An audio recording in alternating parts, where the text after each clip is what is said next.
Great. Welcome back to another episode of the Partners of Mastermind podcast. I'm your host, Chris Lavoie. Today, we've got someone who doesn't need an intro, but I'm going to give it my best shot. We have Jay McBain, Chief Analyst for Channels, Partnerships, and Ecosystems at Omdia, formerly Canalys. He's one of the most respected and listened to voices in the space. If there's a stat, a chart, a prediction, or hell, $1 trillion trend, chances are Jay's already mapped it. This conversation is for every partner pro trying to survive in the chaos, build smarter, and see what's actually coming next. Jay, welcome to the show. Thanks so much for having me. I'm excited. Amazing. Cool. Well, look, we start each episode with what we call Fast Five. So these are just quick hitting questions to warm you up and also give the audience a chance to get to know you a bit better. You ready for that? Sure. Yeah, let's do it. Sweet. All right. First things first. You grew up Canadian, but now live in Florida. Which is more dangerous, hockey fights or Costco parking lots during hurricane season? That's a good question. I still play hockey once a week because as a Canadian by law, you have to keep playing. So I get dusted up. I ruined my leg in one fight a few weeks ago, and I don't have all my real teeth. So I'd always go with hockey. Fair enough. Cool. I can attest to that. I'm actually one of the few Canadians that didn't grow up playing hockey because my mom didn't think I was big enough, but my brother, who's 4 inches taller than me, was allowed to. But I digress. Cool. Next one, more of a practical one. Look, some people are comfortable speaking in millions. Fewer are comfortable speaking in terms of billions when it comes to markets, but you're one of the few who can speak in trillions. When did you first realize your brain worked this way? Yeah, I grew up with my dad was an accountant and, would watch movies and would, quantify things and count things. And that's probably one of the pieces. My mom was a teacher and then a principal. So I think I grew up in a family like our thermostat, was managed to the second decimal point and stuff. But, I kind of credit it to being a system thinker. The reason I can remember, thousands of stats in every area that we're going to explore today is I go to the North Star and I work myself downwards. The hardest thing, if you were given 1,000 numbers to memorize, there's no way you could do it.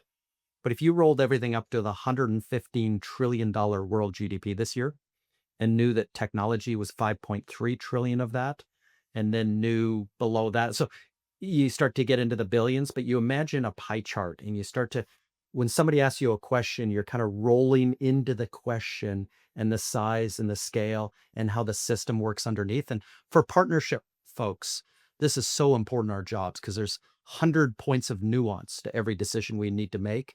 And the system that has been running for 50 years in the channel is important in terms of how we think about our jobs and our programs, our people, our processes, the technology, everything else. So it's system thinking. Yeah, I think that's great. We'll talk a bit about it later today, but I think that's where a lot of early IC, even manager level people struggle in partnerships is they don't really understand what the company is chasing from a growth perspective. Like if I go poll 100 partner managers right now and say, hey, what annual growth year over year do you think your company is predicting in 2026? And what percentage of that do you think your department is responsible for? I would imagine a big chunk of those would have no idea.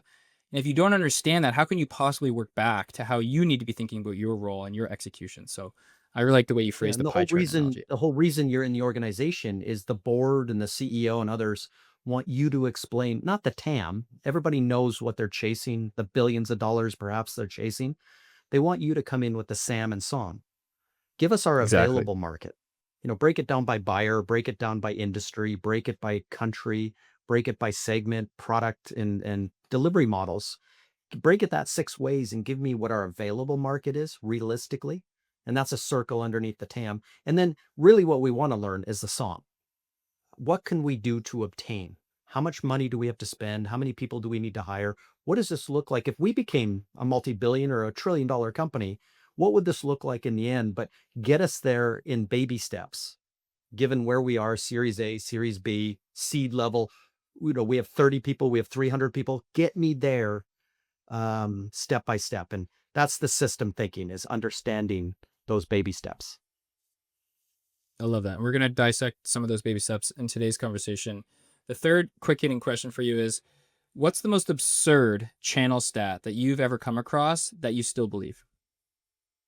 Well, it's one that's real, is that 96% of all deals in our entire industry, $5.3 trillion in hardware, software, services, telco, 96% of them have partners inside of them. Upwards of 7 partners as you go into mid-market, into enterprise deals. So it's just every deal. And you talk to marketing people, you talk to salespeople, they're starting to believe it too. And the reports that come out of their areas from Salesforce and from HubSpot and other places, they're showing that just literally every deal is partner surrounded. And as a sales, marketing, CX product person, wherever you are, you can't win without them. Mm, I love that. You've really done a great job kind of evangelizing that exact concept over the last decade or so. And so that leads me to the next question, which is what's one chart you think every partner pro should memorize, right? Yeah, for me, it's the six things I just kind of went through: the TAM, SAM, and SOM. Right. Again, you have people obsessed in your company around becoming billionaires and creating a unicorn and all those type of things. You have to be obsessed with how to go get it done. The people, the processes, the programs, the underlying technology, how we go build out that SAM and SOM. So I would be obsessed. I have it, and I have slides behind me if people are watching this, breaking down markets in this way. And I would be not just obsessed about where every dollar flows. I mean, whether it's direct or indirect or through a marketplace or through all the, million cash registers out there, but I would be, even more obsessed with, the other six partners who are in consulting, designing, architecting, implementing, integrating, managing the deal. I would just like, that's what I would wake up excited every morning to rush in both externally and internally to explain the story, the system underneath growth. Mm, I love that. That's great. And we have a few segments on exactly that topic. Just to wrap up here on a lighter note for the Fast Five is, you're one of the most present figures in our space, seemingly everywhere all at once. What does your actual daily routine look like? Well, what's a day in a life of Jay McBain, and how do you stay energized? Yeah, it's different. It depends if I'm home, which I am today. In 2 days I go to Barcelona to be, speaking at the largest European channel event. But I look ahead, and I've got, I think, 12 speeches in the next 5 weeks. And some of the biggest stages in Vegas, some of the biggest events like Microsoft and AWS and Google, Cisco, Dell, IBM, etc. When you're talking now, like it used to be just a little sideshow, little partner event with 300 people in a little breakout room. Well, now we're following the CEO on stage, and you're facing off to a hockey arena full of people, tens of thousands of people. At Dreamforce, you're looking at 180,000 people in the audience, and you're on the main stage because every company who is in Vegas, rents out the sphere behind the Venetian and puts the word platform on it. And most people don't know, but, platform is not just a little UI in front of your product. It's not a little pricing bundle that you've creatively, put things together for your customer. A platform is synonymous with partnerships. And so we found our way now onto the main stage, into the boards. Like this isn't a world now that we have to explain to people how important it is. We as partner professionals now have to go do it. We have to go make things happen. And I know exactly that that's the lead into our conversation today. Amazing. Well, I mean, good luck on this upcoming road trip. That could be a whole career for someone, but it's just a typical quarter for Jay, or actually not even a full quarter. But cool. We're going to transition now and get into the meat and potatoes. And as a primer, a lot of our audience doesn't live in hyperscaler land or working for, the Fortune 100, so to speak. A lot of them are ICs, early partner leaders trying to level up fast, often without a full GTM team around them. So this first segment, we're going to try to ground it in real world moves that they can make right now, ultimately calling this, translating Jay's universe for the rest of us. So the first question is, you sit on top of a mountain of data, right? Curious, what's one trend partner leaders at mid-stage SaaS companies should stop ignoring right now? So what are maybe the biggest trend you're seeing right now that leaders at mid-stage SaaS companies should be focusing on right now? I mean, I would be focusing on where we are in that platform journey. Your company at some stage in the future, to become a unicorn and to get to that big stage is going to have to be a platform company. But right now you have to exist inside other platforms. So you think of a platform, it kind of breaks into five things that we have to do every day. And I get people that start at the bottom or grassroots and work upwards and get overwhelmed by the 100 things that are on fire every day. But I like to kind of start top down to say that hey, by the end of the day, by the end of the week, by the end of the month or quarter, are we handling the 5 major things we need to be doing in parallel? That's building out the technology integrations. Every deal we're going to sell, no matter where we are in the market, is going to come with 6 other companies. It's a stack. A cyber stack has 7 layers, zero trust or SASE. A cloud stack with the hyperscalers has 7 layers. A SaaS stack through Salesforce, ServiceNow, Workday, Marketo, NetSuite, HubSpot has 7 layers. The average deal at TD SYNNEX or Ingram has 7 layers. It's everywhere. So we have to build out these integrations because it's now our majority buyer is a millennial, 51% of our buyers, and their number one criteria is integrations. You have to build out the services and channel partnerships. So these are programs that not only serve that point of sale, whichever way it may be for our company, where the cash registers are, but figuring out who the other 6 people are that are before, during, and after the transaction that are really driving home the deal, winning bigger deals faster, and having that expansive view, even if we're a small company, that expansive view on who's going to help us during the journey at consulting, at the design stage, at the renewal stage, and who's perhaps is going to create friction for us. We have to be creating alliance. And again, being a small company, you're not going to come in and have the biggest booth at, AWS or Microsoft's event. You're not going to come in and give away the nicest socks that there are to be made on the trade show floor, but you got to be thinking about, how do I do it differently? How have other companies broke through and use these platforms to their advantage and not just be a number in these big spaces? Those alliances are key. And then probably the most important one of the 5 is go to market. In the 28 moments before our customer makes a decision on average, as they're reading, as they're listening, as they're engaging with our partners, how do we, for example, see more of it? So our pipeline is fuller and that makes our revenue folks and our CEO and board pretty happy. But then how do we win more than our fair share? So in go-to-market, the co-marketing, the co-selling, it could be co-innovation and co-creation, co-development. A longer term, the renewals or co-keeping, and perhaps reselling as a percent of our, target addressable market or SAM as well. So if I'm doing all these 5 things and not be distracted by the end of the week or the end of the month that I haven't been focused enough on, kind of that breadth and that balance between becoming that platform, that's the most important thing, not being caught down by, fires that pop up, every few minutes. I mean, that was a great breakdown, and I love the focus on the platform side. And I would love to like pull you into the ecosystem that I've lived within over the last 5 to 6 years, which is in the e-commerce and retail sector, specifically in the Shopify ecosystem in particular. And Shopify is the sun in that solar system. They've obviously become a platform, and all of the ISVs in that app ecosystem, which there are now tens of thousands, they're all saying that they're on their way to becoming a platform. But if we're just being honest, really only one has become a platform, and that's Klaviyo, the only publicly traded company that is in the Shopify App Store that was born a true Shopify app. So there's just been this slow grind for any of those top 100 ISVs within the Shopify ecosystem to even get close to that type of level. So I'm curious, Jay, I don't know how familiar you might be with that particular niche segment, but like, why might that be such a slow burn? Why is Klaviyo seemingly the only one who's been able to figure it out? Yeah, it's interesting. Being a Canadian, I've watched Shopify, very closely, Of but course. being a channel person for over 30 years, I sat on the board of the RSPA.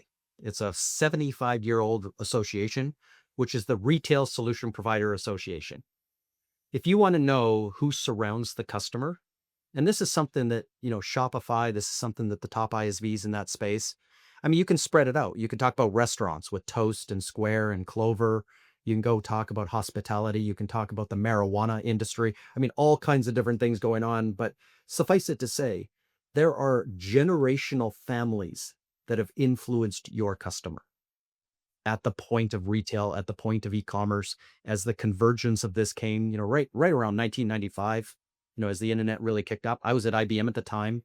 Our entire tagline was e-business from that very, later 90s type of focus. But I would be obsessed with who surrounds, like who sold them a cash register 75 years ago. like old school, you see them in museums. But then, then the cash drawer came and then it became more electronic, then it became connected to the network. And before everybody ran around with iPads and, I had all this wonderful integrated horizontal technology that was more than just e-commerce. It was customer management. It was obviously inventory management. Everything to run your company was in one platform. You start to wonder how, again, as a partner leader, do I figure out who's creating friction for me as an ISV in a Shopify space, in a buyer who may have other people in their ear? And make no mistake, when you build these relationships and partnerships, they span decades. And as I said, they may span generations. My grandfather, my father, mother, me, I'm the third generation to serve your company. And I coach your kids' soccer team. We both have a cottage next to each other up in Muskoka. We have this 30-year relationship. And, I might not be totally up to speed on the technologies and how it's all going to play out, but I definitely have the ear of the customer. And so I start thinking of that. And that's just an example. Like, how would you think about RSPA and those traditional VARs who sell like hardware-based things as a way to break into the 7 people that surround your customers and, to maximize your spot in that ecosystem? I like that. I like looking back in time as a historian and a student of that to maybe perhaps understand the future coming. I like that approach. That resonates. One Yeah. question, one thing Now, you now said all that's your interesting. all your listeners You go have ahead. to go to Google now and figure out where Muskoka is and how to spell it. Well, a lot of celebrities actually go there, including Leo, Shaq. They There you go. come here. Um, cool. Well, one thing, just to double down on that last piece, just within that Shopify ecosystem, there's so many point solutions, and they all have their very specific use cases. And what's happening right now in this market, and again, apologies if you're well versed on it, is they're all trying to horizontalize now from a use case perspective, and no one is really figuring it out well in pursuit of becoming a platform. And so going back to first principles of like we fluctuate between the great contraction and the great expansion. If a market is stagnant for so long such that they're not producing enough platform companies, would you then naturally predict that there's going to be some consolidation events, right? Because if all of these point solution and ISVs can't figure it out after so long, do you think that some of the bigger players are going to start to gobble them up to accelerate their own platform evolution? Yeah, as every market matures, and this isn't just the tech industry, it's all 27 industries. As markets mature, you get to the 3, 4, 5 winners. You saw it with the hyperscalers. You saw it in each SaaS category. By the way, there's 2,262 SaaS categories on G2 Crowd. But you start to see that, consolidation into, kind of the super winners. You see it in hardware. You see it all over the place. You see it in telco. The fact of the matter, though, is, a lot of companies go horizontal too quickly. Yep. What I said at the beginning is you got to win inside the adjacent platforms with the platform winners that are there today. If you go horizontal too quickly, thinking, your product teams or your engineering teams run the company, that says, hey, we can go get this buyer over here. We can get that opportunity over here. Hey, look at that $1 billion TAM over there. We can go grab that too if we add this to our product. Then all of a sudden you make it harder for your customer and you make it harder for your partners.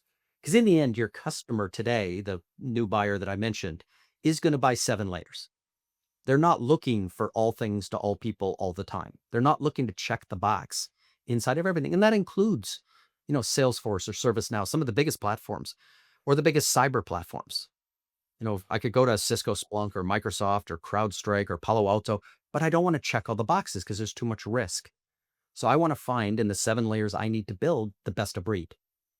And so, companies are better off, being known for what you're known for, differentiating for the places that you have that, obviously spot in the market. And if it's layer, 3 of the deal, that's fantastic. But if you're going to go to the customer and compete for all 7 layers, you're creating friction and you're asking your partners to create friction. So it's more difficult. They would rather, follow the customer's lead and put you in where you belong, which is the place where you're better than your competitors and you're a natural 1+1 = 3 or a better together story with everyone south and north of you in that 7-layer stack. Yeah, that checks out. And one of the biggest failures I've seen from some companies in my ecosystems that have failed to horizontalize is really around the operational side of it, right? Mhm. The sales, the seller persona for your sales team and CS team that you need to just manage one or two of your core flagship products is totally different skill set and persona than you need for a true multi-product suite type company, and they just can't crack the code on personnel. Ultimately, is what I'm seeing firsthand. So I think that checks out.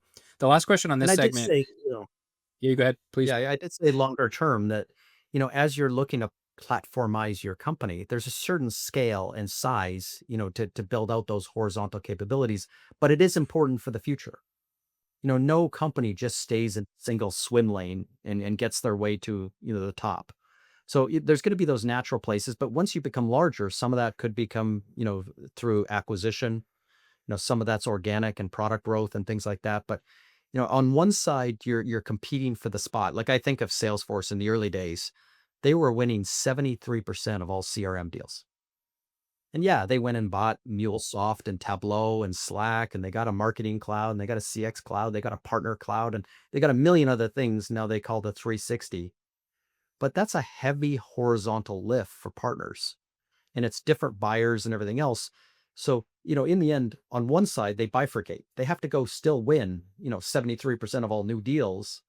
While at the other time, the customers that are really building a platform around that, then they can add some middleware. They can add some analytics software. They can add some communication and collaboration software. So if you've got a shop that's, completely dedicated to you, then you can build out, the 7 layers and become what they have is a $40 billion company.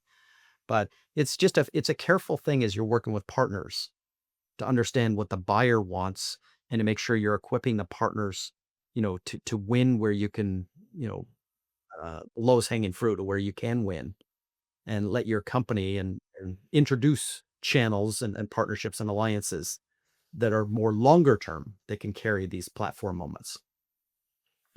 That's great, and that's great, and that's perhaps how like Salesforce at that scale is operating.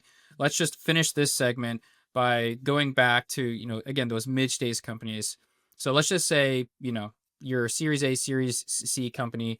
What's the most concrete way someone in a leadership position at these companies can actually get the ball rolling? Right. I'd love to end this segment there. Like, what's the most tactical, precise antidote, so to speak, you could give to someone in that position of like, hey, look, it's a long journey. It's a long effing journey, right? But like over the next, 6 to 12 months, here are the most important things you just need to start mobilizing. Yeah, I mean, one thing is the law of a few. If you go back and Right. read a famous book by Canadian Malcolm Gladwell, The Tipping Point, he talks about a few things that are really important to partnerships. One is the Paul Revere story in 1776 Boston and super connectors. But you'll find that the market you're in as a Series A or Series B company is really being led by 100 people. And they speak from the highest mountains. They're on the biggest stages. They're on the boards of the association. They're on the front cover of the magazine on the lists. And you know who they are because they're the ones kind of leading the changes, the vision and how the market that you're in is created. So you've got to be personal friends with, each of those 100 people.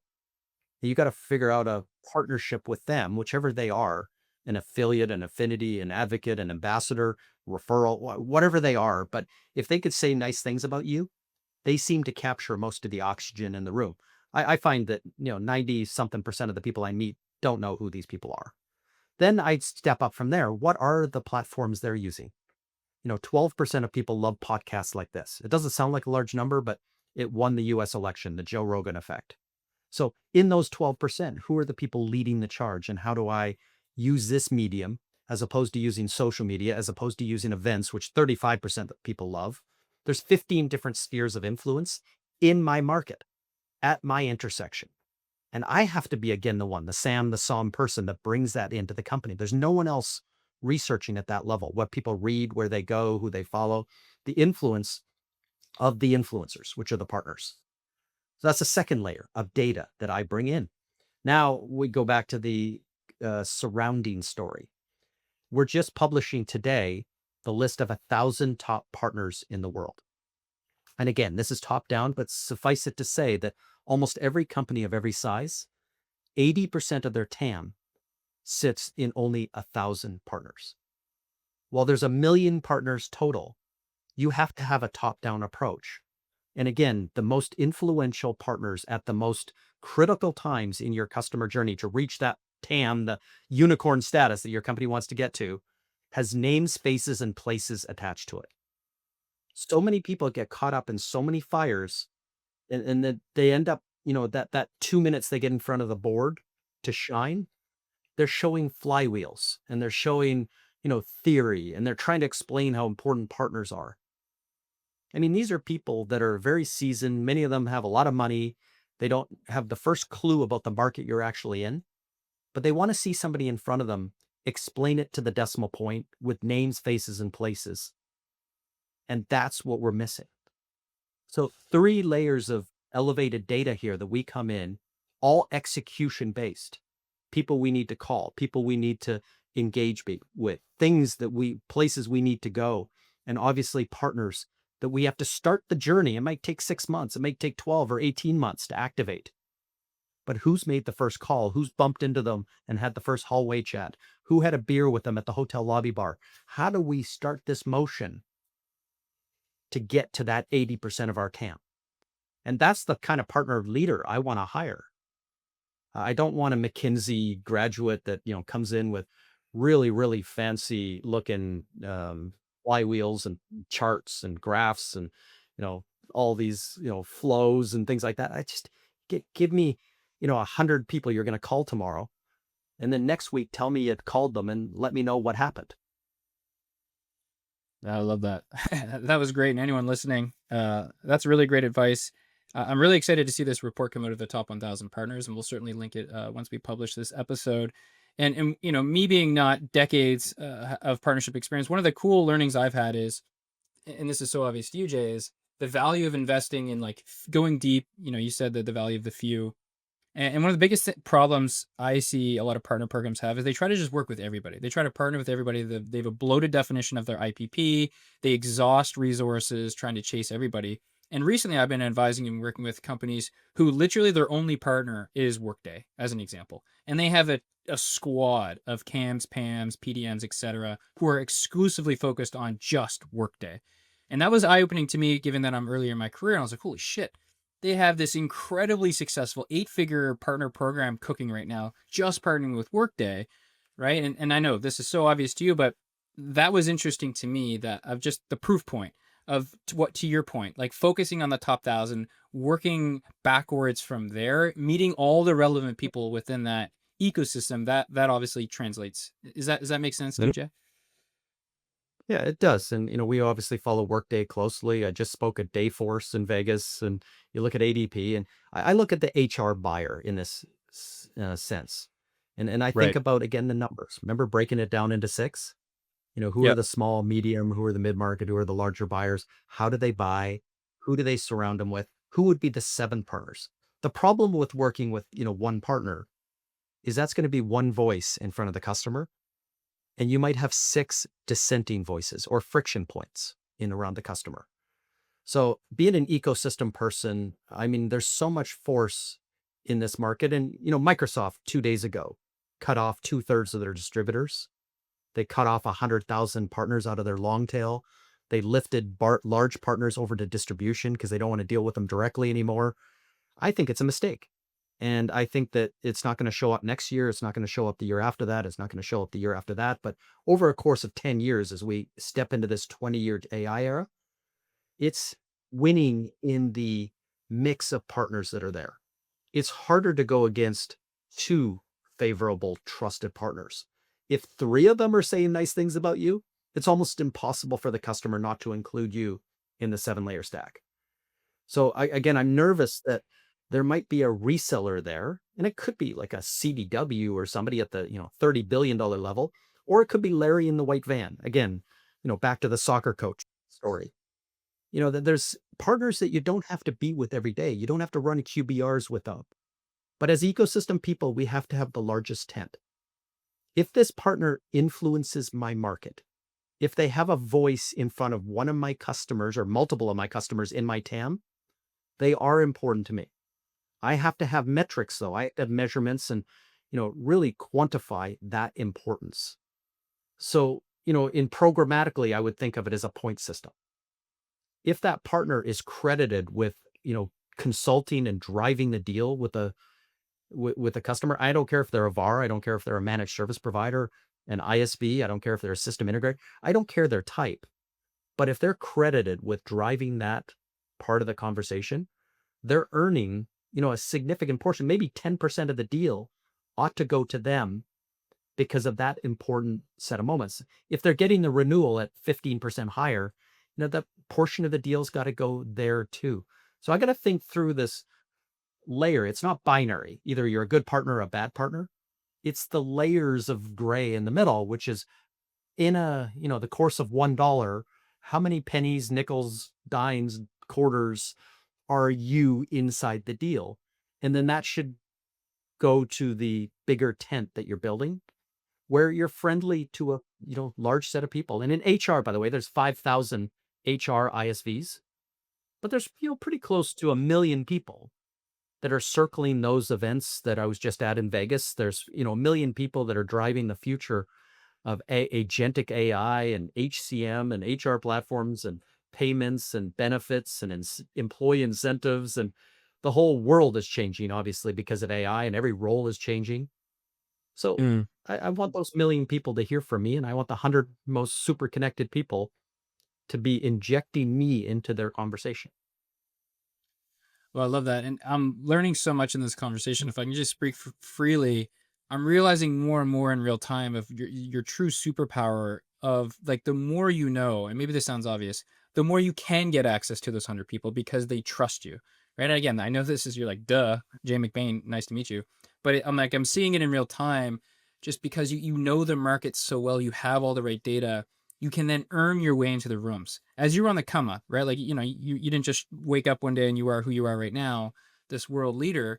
But like, was that true in your career? And this is a totally offside topic from the flow, but did you find that as you climb through your career, just the more intelligence you had, the more insights you had that no one else seemed to have, the faster you're able to break into the rooms that seemingly your peers just weren't able to crack, that you were able to meet the people that other people weren't able to crack? Did it kind of follow in that track? Yeah, and I think it's just I spent the time up front. I mean, going back to grade school, I kind of figured out the system, and all my grades were like at 51 because that's all you needed in Canada growing up to get to the next grade. I learned in grade 11 going into grade 12, I needed an 81 to get early acceptance into college. So I got an 81 for as long as it took until I got in college. And then I went back to a 51 to pass and move on. But every stage of my life was always this, what's the minimum needed? And it's not because I'm lazy. It's because that gives me the time to do the other system work. So my job out of college, my internship, when I came out of University of Lethbridge in Southern Alberta, was with IBM. I walked into a company that had been the biggest company in the world by valuation for decades. It was just on the tail end of a 13-year antitrust case, the stuff that Google and Facebook and others are going through right now. AT&T went through before us. They were breaking IBM up into like 13 pieces. And I stepped into this company that, after all of these wonderful things and being a company that all governments thought was too big and too powerful, needed to be broken up, 13 years after meeting Bill Gates in Boca Raton, Florida, didn't make payroll. That's how things shift in our industry. So when I jumped into 500,000 people, it was like, well, how does this all work in the end? Like, there's got to be some system underneath that. When they asked for a futurist around the office, somebody to go on TV and go in front of college kids, I put up my hand. We're just about to play Gary Kasparov in chess. It was the first demonstration of AI. First time a grandmaster's ever lost to a computer. But after that game, no human has ever beat a computer since. No grandmaster's ever beat a computer ever since 1997. And the same goes for Go, and now the same goes for Jeopardy. And, as AI's clicked up, but it's been a 30-year journey. These were the early days in understanding how to meet people, getting into the World Future Society and going, oh my God, these are the people that are trying to predict what's going to happen in the year 3000.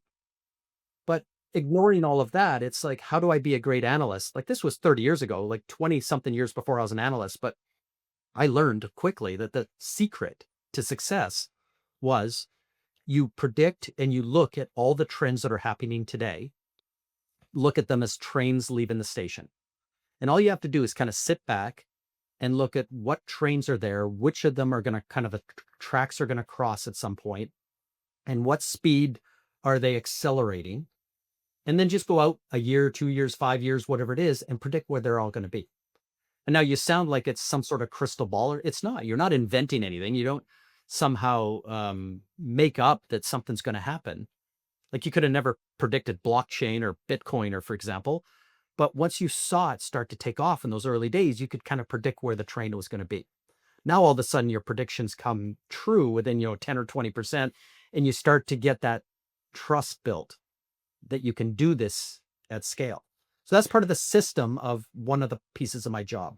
I'll just give one other example. My early days at IBM, I was an introvert, and still to this day, I'd prefer to go up to my room than, socialize. Completely different than my wife, who's, the, the ball of the party, will jump into any conversation, everything else. But what I learned is speaking is obviously to be a super connector, to be somebody who leads the world in something, you have to speak well.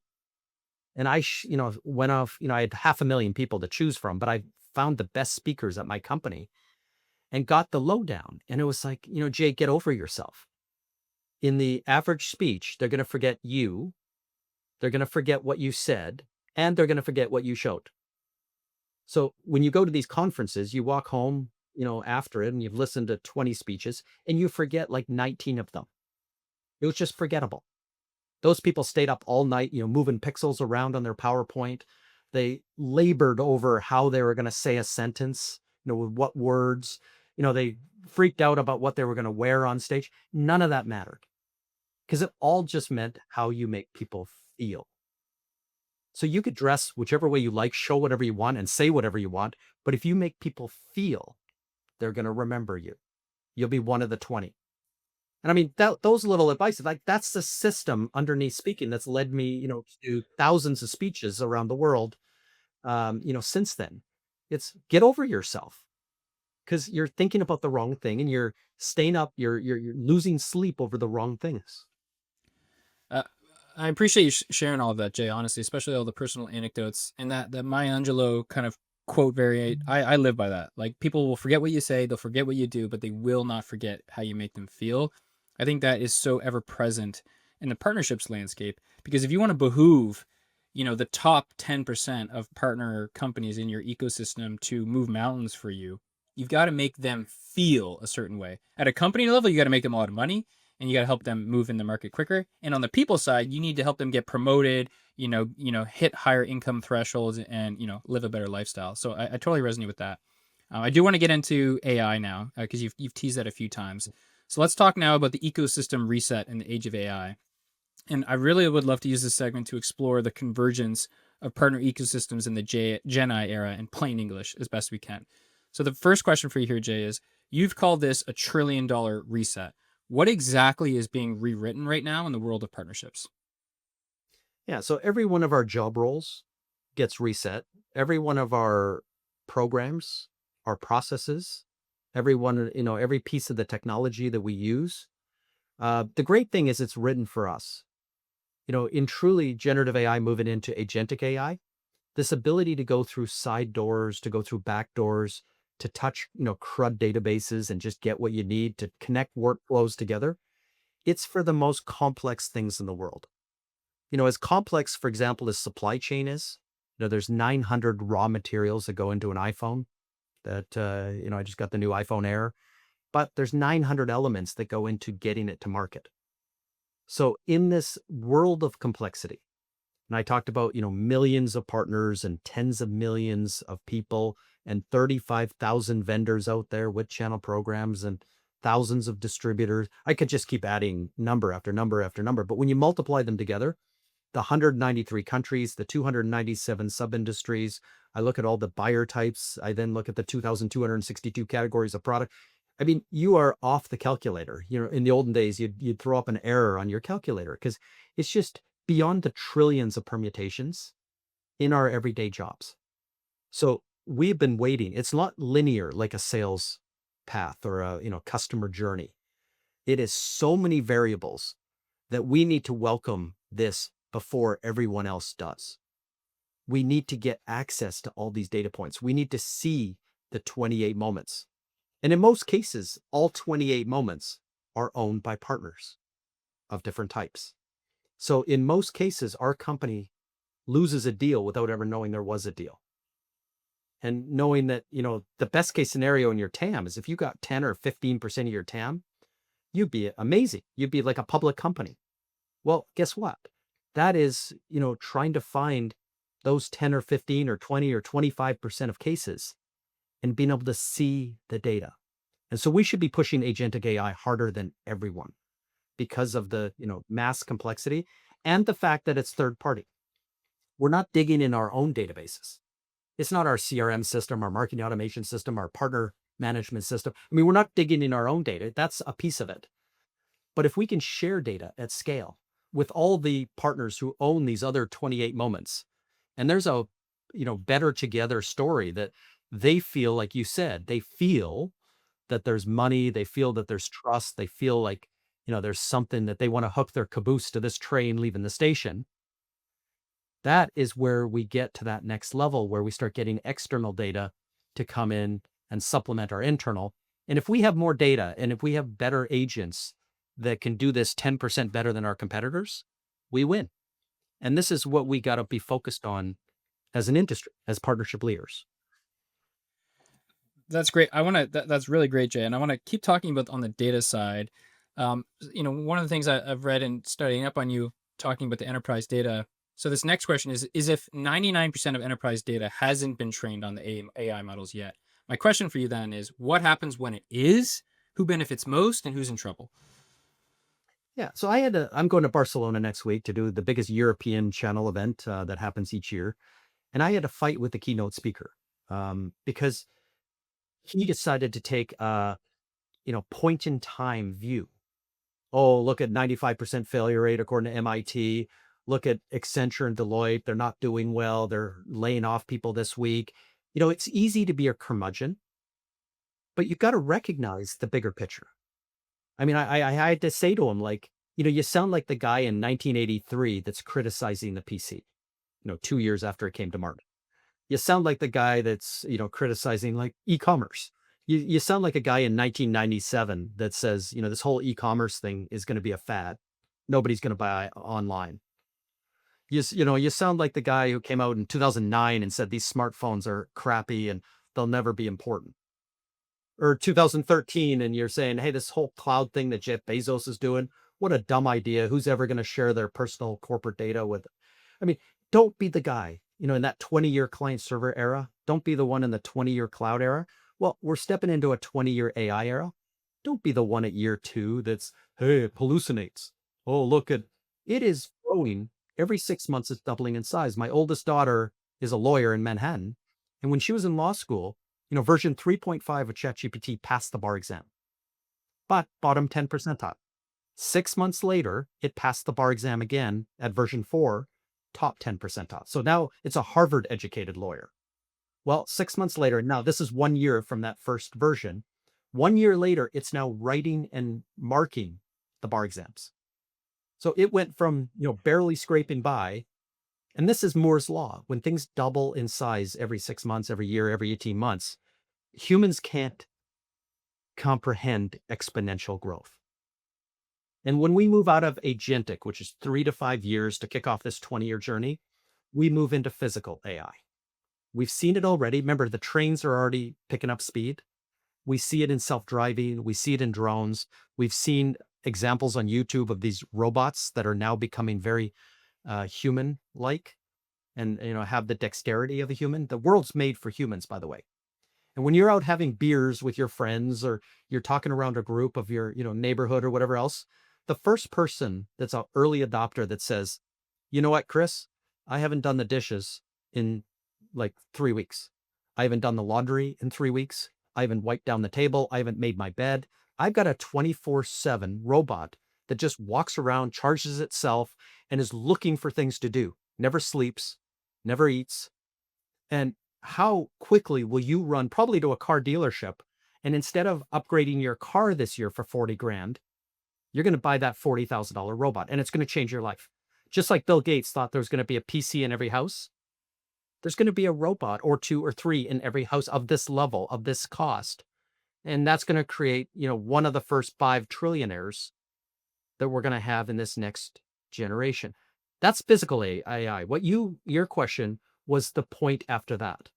As we move through physical AI, let's say to year 10 of this 20-year era, there is 99% of the world's business data that has not been trained and tuned into models yet.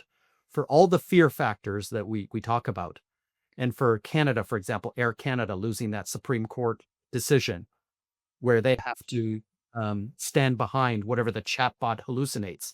That cooled down the world, by the way. The eyes of the world were looking at Canada during that time. But at year 10, 83% of that business data sits in cold storage at the edge. Right now, you can have a very cute conversation with your airline when they cancel a flight on you. But that chatbot is just a generative AI pretending pattern matching, and it feels like it's a conversation, but nothing's done. That chatbot doesn't have access to any systems. There's nothing agentic built into it. And then the most important thing is there's no history on you. Every flight you've ever taken in your entire life sits on a Sabre system that was put in place in the 1970s. Every banking transaction you've ever done sits on an IBM mainframe, from the 1970s. All the things you do in your personal and professional life sits in cold storage at the edge. The second these chatbots get access to the data, then have the ability to go through side doors to get things done, it knows how you react to missed flights. It knows it's already got a rental at Hertz ready for you because you're going to make the 2-3 hour drive from Buffalo. It knows these things because it's handled you for your entire life. This is the promise of AI. Agentic is cool. Physical is going to be nuts. But the promise, the first 5 trillionaires that get created out of this will be in this business data coming into these models, coming into the delivery via physical, via agent, via generative, consumer, and professional. And when that business data hits, it's a wonderful partnership opportunity for everybody, especially your partners. There's a $267 billion opportunity just by 2030 for them. But suffice it to say, this changes everything. And we're going to be telling our grandkids one day that, hey, I used to make the bed. I used to do the dishes, and you wouldn't believe that, your hands would get all chapped and, I'd have to, do all this stuff. And look at our lives now. I mean, just all this stuff's done for us. We used to drive for a living. We used to have to drive to the store and buy stuff. But now the drones drop it right on our balcony. This is the type of thing that we're going through right now. And boy, I'd hate to be the curmudgeon to say this is all a fad. Yeah, that was beautiful. I think that's going to be one of the headlines from this episode, that segment. And as in listening to it, I was reminded of Peter Thiel's 0 to 1 book, which I'm not sure if you've read, but he has this cool 2x2 diagram. He talks about, hey, look, you're either a pessimist or optimist. You either believe in a definitive or an indefinite future, right? And the people who were curmudgeons, so to speak, are the pessimists, so to speak. But it certainly sounds like you're this indefinite optimist, which has led you to where you are today, which is awesome. Yeah, Speaking of never people, never be the year 2 person in any conversation. Oh, the only thing you can talk about, with any definitive level is how much the Maple Leafs suck and how they have no chance of getting past the first round. as a non-Leafs fan, I'm gonna make sure that stays in the episode, not get cut out. But cool, you left the last part of the book on the people side, and we have a couple of minutes left, so I want to wrap up with people, and talk about talent, et cetera, et cetera. So, want to leave you with a question that is relevant to my line of work, which is in coaching, training, et cetera. We met about a year and a half ago. You graciously took a call with me to give me some advice. We talked about the subs business, et cetera. And you said, quote, building a business like Partnership Mastermind around coaching and training would be like, quote, pulling blood from a stone. I wrote that down because I was like, I'm gonna live by this, because HR teams in particular would underfund partner enablement. So my question for you is, why do you believe that's true? And if you had $1 million budget to invest in talent development, where would you spend it? So it's a two-parter. Yeah, so I mean, I think pulling blood from a stone, maybe I was made you feel bad. No. But the It was, point is, there's a system to everything. I get to right. monitor, for example, 35,000 channel programs. very, very small companies, 5 people in a garage in Israel trying to build a cyber startup that hasn't even got seed or angel funding yet, right up to the Microsofts, NVIDIAs, and AWSs, everything in between. So I get to look at where money is spent. And a lot of times, I bring that system thinking into these conversations. I happen to be an analyst. I understand my own TAM, how much people will pay for my advice. Here's an accountant with a bunch of numbers, but there might be something smart I say that can allow them to avoid a trap or jump into an opportunity that maybe they wouldn't have had without that 30 minutes. And that's valued at something. But then I look at, how much you spend on events and media. And then I look at how much each company spends in programs and program dollars. And, I break it all down. And one of the, things that gets missed is the training, is the development of people. And when things hit hard, when layoffs happen, when economic challenges like right now are abound, when geopolitical tensions are in the air, it's always kind of the first thing to get cut, right? So it's a challenging thing to do, but it doesn't mean it doesn't have a big TAM. It's not zero. We're not talking binary. There's either, $100 million or there's nothing.